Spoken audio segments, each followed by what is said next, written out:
All developing news now, some tense moments at Nuys Airport when a helicopter has to land with missing landing gear. KCAL News assignment editor Mike Rogers at the desk tonight. So, Mike, what do we know about this? Yeah, Pat and Jeff, if you've ever seen a helicopter or been near one, you'll see it behind me here on the monitor. But the landing gear, as we call it on a helicopter, is actually a skid. And the skid on this Robinson 44, as it came into Van Nuys, for one reason or another, collapsed. We'll show you the video as SkyCal got overhead here. Luckily, there were no injuries. But putting a helicopter down, missing half of the landing gear, is not something that is ever ideal and can end in a pretty bad way if it's not done correctly. You can see there the rotor up top on a Robinson helicopters are a little bit higher from the body of the helicopter, which probably helped that rotor not touch the ground as it was coming in for this landing. So luckily nobody was injured, and it happened on a taxiway there, not on that main runway 34 left.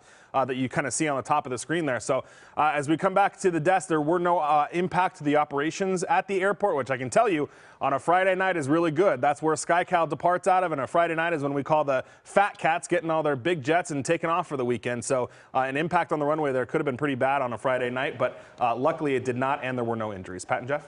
Skillful pilot, right? Very much so. You know, we actually asked Desmond and our pilot about landing without a skid, and it's not something that they ever want to even have to think about. Yeah, we hope they never have to do. Yeah. All right, thank you, Mike.